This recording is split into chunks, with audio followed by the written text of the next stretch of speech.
Okay, welcome to our Instagram friends and our Facebook, and of course all our friends on Zoom through Safra. Today's talk discussion is called Courage and the Power to Act. We're going to look at courage today, the ability to get things done, the ability to make a change, courage, the power to overcome natural or maybe unnatural powers that prevent us from making a change in our lives. And as we're going to see today, maybe more importantly, the lives of others. Now, I chose this title last week. It happens to be that a lot of the information I'll be sharing with you today comes from one of my great mentors and teachers, Rabbi Jonathan Sacks, Zecher Tzadik Levracha, who unfortunately passed away this past Shabbat and has been mourned right through the Jewish world.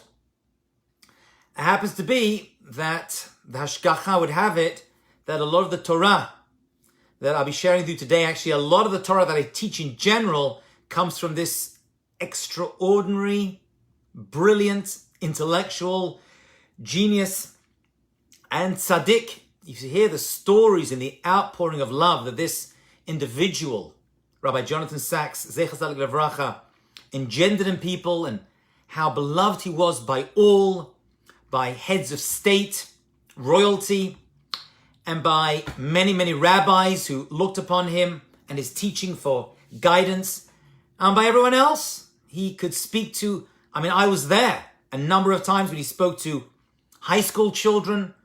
I was part of a group, put together a talk where he spoke to college students.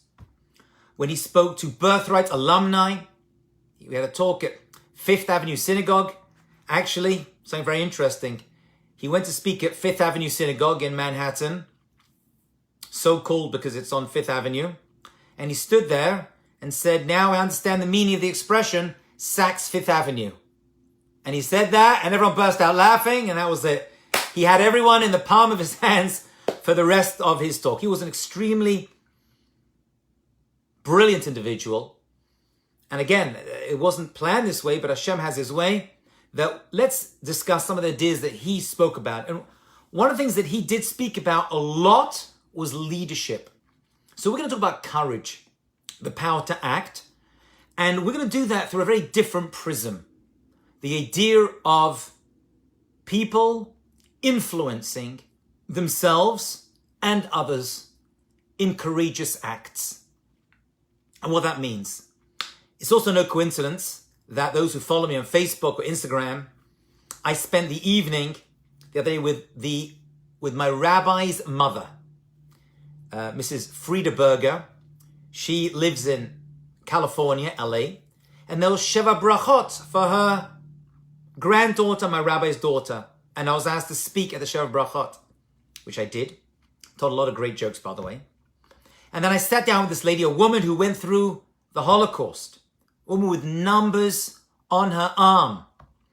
And she is, God bless her, maybe from 95 years old, you'd never know. She spoke to me for a long while. My wife and I received many blessings from her, an incredible woman. But there's one theme that came up again and again. And such a person is very courageous. But the way she spoke wasn't just about her own survival, but the rebuilding of her life after the war and her ability as a survivor of the Holocaust to help others. As far as I'm concerned, that's courage. And that's going to be our discussion today. Really a wonderful woman. And I think we're going to come back to a little bit later from a couple of things she told me of her life. By the way, she still works. She still cooks and delivers food, or has it picked up at 95 years old. Courage, power to act. To be a Jew, my friends, is to be willing to challenge the prevailing consensus and dare to be different. What it is to be Jew, what it is to be someone who is part of Klal Yisrael, the Jewish people, is to go against the grain, to not conform to pressure. And if you look back at our history, looking at the greatest heroes and heroines of Jewish history, they all have one thing in common. Whether it's Abraham, his wife Sarah, whether it is King David, Moses, Miriam, one of the most courageous women in Jewish history. We'll talk about her a little bit later as well. Right to the present day, Mrs. Frida Berger, a very courageous woman. They all have one thing in common. They dare to be different, and they go against the consensus. They go against societal pressure. When everyone is saying one thing, courage is the power to act and go against what everyone else is telling you to do. That is the different dimension of courage I want to look at today. There are many courageous people who do many courageous things, but I'm talking specifically today about one type of courage. The world says do it this way, and you know it's right. What that's based upon, we'll see. To go the opposite way. Abraham was the first such individual that we meet. Abraham was someone who had an ability, a courageous ability, to influence thousands of people. There are literally billions of people, Christians and Muslims and Jews, of course, and many others, who look upon this individual as their spiritual ancestor, if not genealogical. And they say that this is our leader. How did Avram get that power? There weren't miracles. If you look in the Torah, there's no miracle stories that Abraham performed. The Midrash talks of miracles that happened, but they're not recorded in the Torah. The miracles occur much later when the Jewish people leave Egypt and they need miracles in order to survive.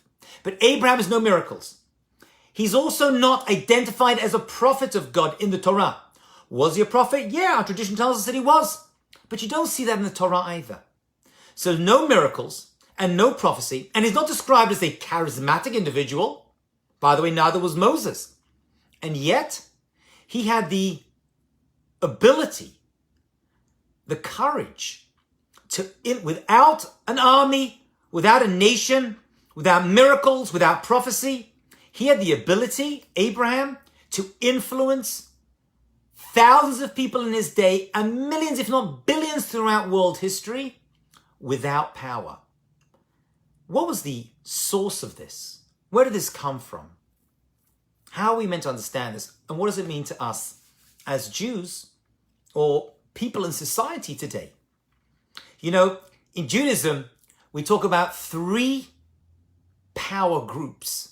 There's three groups of leaders that we have in Jewish life, historically speaking. We have kings, the Melachim. We have priests, the Kohanim. And we have prophets, the Nevi'im. Kings, priests, prophets. Leadership pretty much came in one of those three forms, if you look throughout Jewish history. Where do the kings come from? That's inherited. If your father was a king, and your father's father was a king, and your father's father was a king, you were a melech. So that was limited to a unique and specific group of individuals who were the Melachim. How about a priest? Can anyone become a priest? Now we know the jokes of the guy who wanted to become a priest, and the rabbi said, you can't just become a priest, right? He goes, I'll pay for it. He says, it's not going to help. He's like, why do you want to become a priest anyway? He goes, because my father was a priest, and if your father's a Kohen, you're a Kohen. That's what makes you into Kohen. So kings, select group. Priests, select group. But the third ones, my friends, are the Nevi'im. And prophecy was not reserved to any one type of individual. Not by gender, not by age, not by pedigree, and not by location. It was open to all people at all times, even non-Jews. We know there were non-Jewish prophets as well, not limited just to the Jewish people. Of those three I just mentioned, two of them, if you look in Tanakh, look in scriptures, and look in Jewish history, two from those three, from kings, priests, and prophets, keep getting into fights. Like major battles. Like arguing with each other, actually so much that one group literally tried and in many cases was very successful in killing out, stabbing and killing out the other group. Who is that? It's the kings and the prophets. The Malachim and the Nevi'im are constantly fighting. You can't miss it. Why? Why these two groups? What is the secret to these groups? And what are we going to learn about our topic today? Well, the kings were actually the political and military leaders of the Jewish people. They were the ones who were deciding when to go to war, where to go to war, how many troops, how we fight. King David was a man of war. For that reason, he wasn't permitted by God to build the first temple. Had to be given to his son, Solomon. Shlomo HaMelech was able and had the merit to build the temple of Jerusalem because he was a man of peace. By the way, the wars of King David were wars that were mitzvah wars. At least Rashut, he was permitted to do it, to expand the territory of the land of Israel. What was the prophet's job? The prophets were visionaries. Men or women, young or old. And they had the ability to somehow, the responsibility to look into the future. Where is this actually going to take us? So the king is like, we got to fight right now. And the prophet's like, now's not a time to fight. Don't do it. God doesn't want that from you. Or the king would be like, I don't want to kill that person. And the prophet would be like, but you've got to kill him. From him is going to come Amalek. Agag needs to be killed. And the king is like, I don't think so. So these battles between the practical, pragmatic Melech, who is let's figure out what we need to do right now, and the visionary, the Navi, who's always about, let's not think about now. Mi Chacham, who is wise, Mi Shorat Nolad. That is the person who looks into the future and sees the consequence of action. That causes a major battle. Abraham was someone who had to take on both roles. And he had to become the king of his people, not elected, not even appointed. He just created his own base of leadership, and he had to be a Navi. He had to figure out what the future holds. You see, leaders lead. That doesn't mean they don't follow, but what they follow is very different from what most people follow. That's the difference between a leader, a true leader, someone who doesn't just follow the masses, but someone who goes through life forging a path, a way.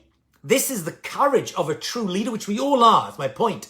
I'm not talking about heads of state. Abraham was not a head of state.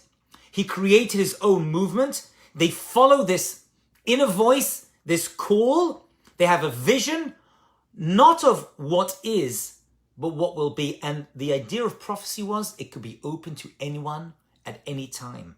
And it overcomes the priest and even overcomes the king. The prophet is going to win. They just march to a different tune. This power of Abraham, this courageous power to go against everyone else, is described in one word. It's the Hebrew word for Hebrew. The Hebrew word for Hebrew is Ivri. What is Ivri? Ivri means the other side. The entire world is moving to a certain pace. In Abraham's day, it was idol worship. That was the main test of Abraham's day. Everyone was involved in Avodah Zarah. They were worshipping gods, and this did not go away. Abraham tried very, very hard and was greatly successful in selling monotheism, in pulling people away from Avodah Zarah and into ethical and moral monotheistic behavior, belief in the one true God. That's what Abraham's power was. He was able to do that. He did that by having the courage not to conform. If you remember, the first test of Abraham was to break away from his Aretz, from his Moladatacha, from his land, his birthplace, and from Beit Avicha, his father's house. Why is that? Why was that such an integral part of Abraham's journey to become the great Abraham? I'll tell you why. Because we are so influenced by where we grow up, the family, the people around us, the community, that if you want to create a change, you're going to have to go against and be an ivri. What's an ivri? La'avor. The entire world is saying one thing. That's what I was taught and drilled into my head. And now I've got to forge my own courageous path of leadership into the future. And to do that, you need to be an akshan. An akshan is someone who just goes against, is stubborn. You know, the Jewish people are described one way in the Bible. There's only one description that I've seen that describes all the Jewish people. We're not called the greatest business people. We're not called the greatest lawyers. We're not called the most charismatic. We are called the Am Keshei Oref, the stiff-necked people. You've had a stiff neck before? What's that like? You can't move around, right? Your neck is stuck. That means we are the stubborn people. By the way, that's a compliment and an insult. It's a compliment that when we're on the right path and we're leading that life of not conforming and going against the counterculture, because that's what the Jewish people are. We're the countercultures. We're the revolutionaries. If you look back in history, one thing you'll see among all Jewish people, religious, non-religious, wherever they are in the entire world, we're always going against. Sometimes rightly, sometimes wrongly. Sometimes you see a Jew on the right path, you can't pull him off. And then sometimes you see someone who's going off the wrong path, try to pull him back. It's a lot of work. It's a lot of work. You know, I've led many trips to Poland, to Auschwitz, Holocaust locations in Europe. And one thing you hear are stories of courage from Holocaust survivors. And I was lucky enough, honored to have with me a Holocaust survivor who joined us on 2, if not 3 of my trips, Leibel Zisman. Leo Zisman, some of you may know who he is. A truly courageous person. By the way, I just tell you a quick story, just to show you that his courage was real. We were walking around the camps, and you know that most of the bunks are closed off, right? They're just museum pieces. You can't go into them. They leave a few open so you can see inside the barracks where the Jews were living, which is basically planks of wood with straw on them, nothing more than that. So he said, Lawrence, do you want to see my bunk? I was like, well, what, Camp Moshava? Yeah, come and see where I lived. We walk over to his, because the numbers are still there. He says, I lived here for 3 years when I was in Auschwitz. He says, you want to see inside? I'm like, I'd like to, but there's a plank of wood on the nailing the hut shut. He's like, forget that. Took his hands, put his foot up against the door and ripped the wood off to give us access inside. I was like, Leibel, they're going to arrest us. What, are you crazy? He's like, they can't put me in here twice. That was his answer. His was courage. I want to share with you one courageous story of his, just to show you the nature of Avram Avinu's Am Keshei Oref, the Ivri, going against the grain. Leibel was able, you can read this in his book, I believe, to somehow smuggle tefillin into the camps. And he showed us where he was lined up at the door, that famous entranceway into Auschwitz. And he lined up, and you were allowed to keep your boots on. They took away all your possessions, but your boots were there. And the boots, he said, were big boots. And he was able to stuff his tefillin that were given to him by his father and mother both died in the Holocaust. Another story, not for now, a fascinating story in and of itself. And he stuffed the tefillin into his boot. And he used to put tefillin on in the camps, in Auschwitz. Can you imagine that? Like, we have trouble getting out of bed to go to synagogue around the corner. And he was able to put tefillin on in the camp. And not only that, he used to lend the tefillin to other people who wanted them. And there were little windows at the top of the barracks, he showed me. And they used to jump up and throw tefillin out. And once he was caught by a capo, who were sometimes Jews or non-Jews, who saw him doing this and said, what are you doing? He said nothing. He was scared he'd get caught and his tefillin, his precious tefillin, would get confiscated. And he would not give up his tefillin. And the capo said, I'm going to beat you to the inch. And he says, I don't care. I have nothing to give you.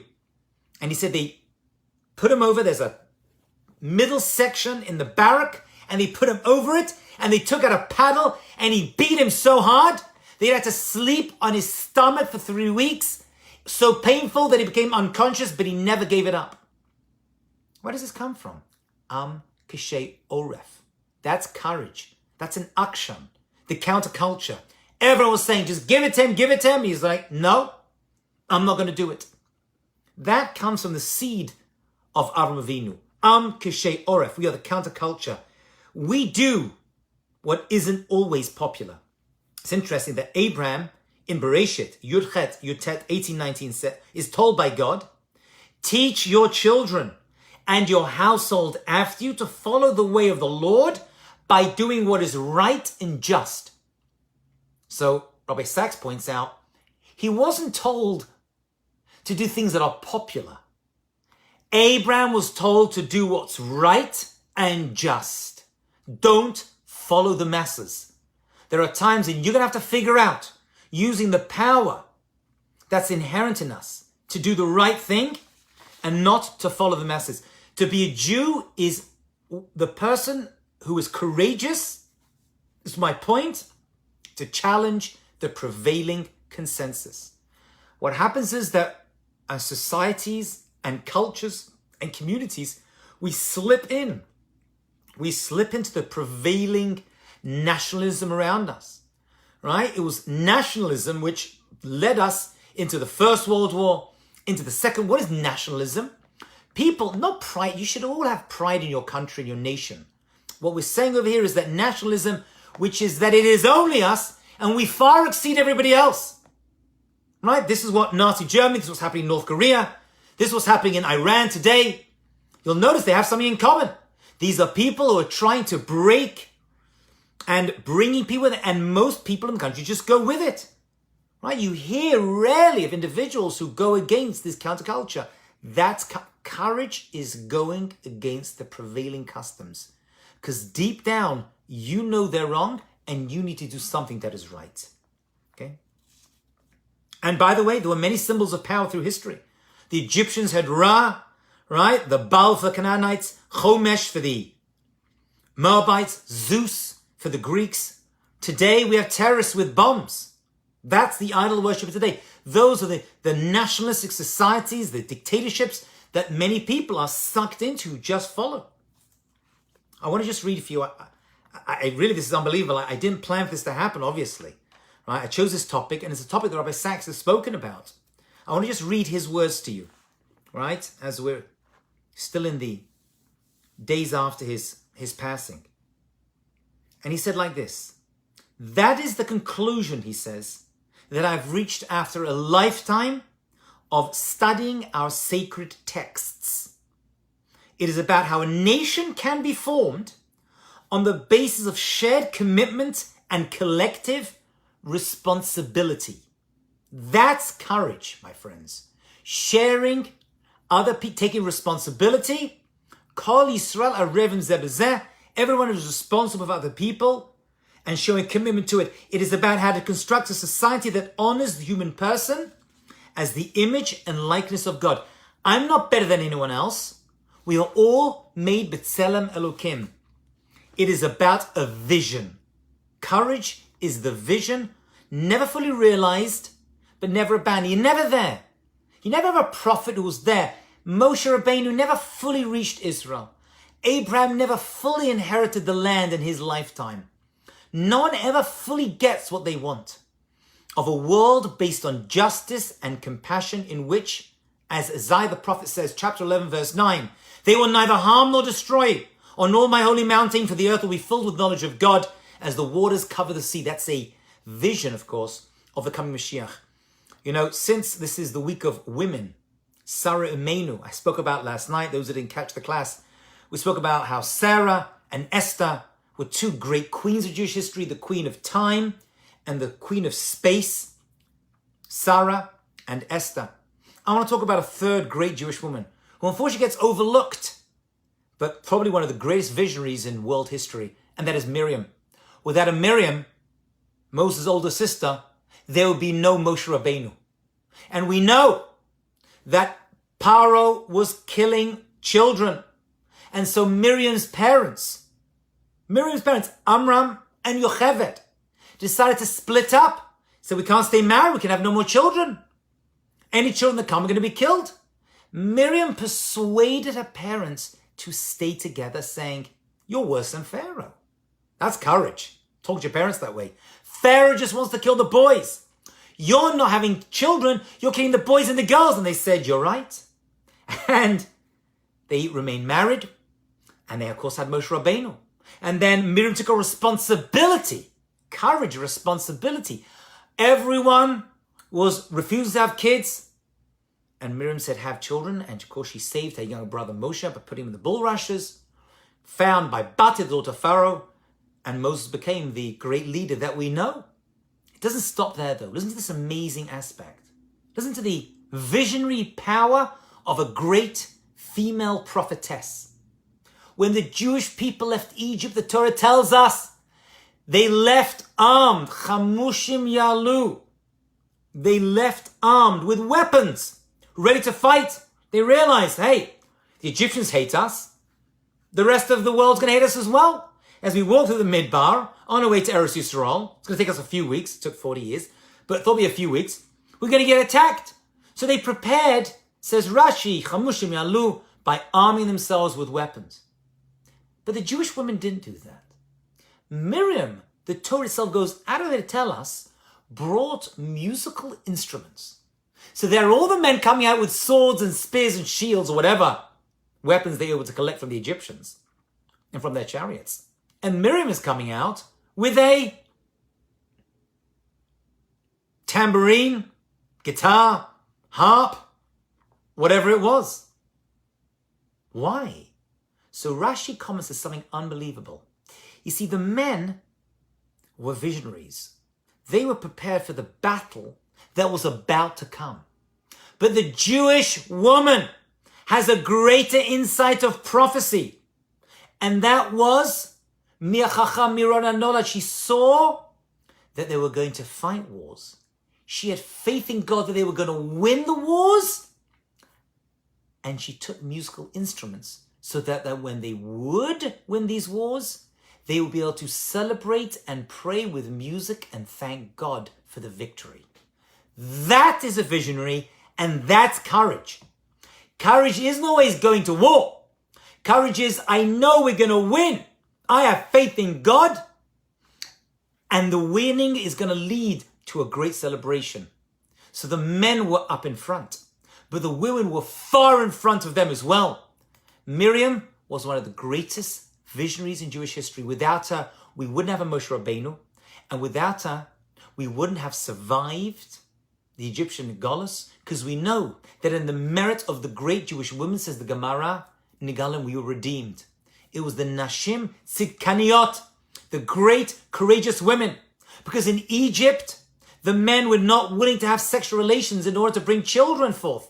And if they wanted to, they were so tired after hours and hours of back-breaking work. And we know that the women enticed the men after work into the orchards under the apple tree and said, we've got to keep the Jewish people going. There will be a redemption. And then what are you talking about? We're being beaten and killed and hit. We will be redeemed. The time will come. And so the Jewish women, in their merit, kept new children coming out against sometimes the ability of the men in order to keep the Jewish people going. That, my friends, is the power of the holy, courageous Jewish woman. Esther also had that power. Her mission was challenging and difficult, but she did it. She came out and she went against the norm because the rest of the Jewish people went to the feast, and Mordechai and Esther said, no, this is not right. Counterculture, Am Kashay Oref, going against the prevalent norm. Even sometimes when the entire Jewish people are doing it, Mordechai refused to eat at the feast of Achashverosh. And because of that, Haman said, let's wipe them out. Let's kill them all. They're not like us. And imagine the Jewish people, they're like Mordechai. Just turn up to the feast. Don't eat anything. Turn up, smile at the king, and walk out. He says, I refuse. And he refused to bow down to Haman. Everyone else was bowing down to Haman.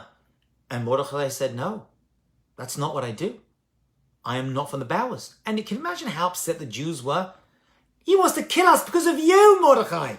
If you look at the story, the only person who wouldn't bow down to Haman was Mordechai. So I'm sure everyone was saying to him, and because of that one decision of Mordechai, Haman says, I'm going to kill you. Actually, I'm going to kill all the rabbis. Actually, I'm going to kill all the Jewish people, not only here in Persia, but for the entire world. That, my friends, is the courage of Mordechai going against. Where did he get that from? From his great-great-great-grandfather? Abraham. Avraham Avinu taught him and gave him the power to overcome.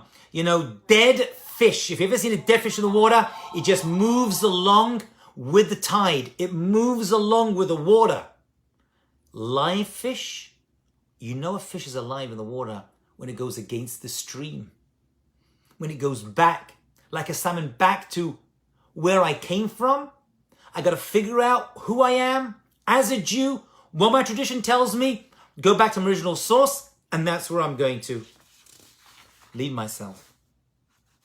There is a pressure to conform, and we don't even, this is the Avodah Zarah.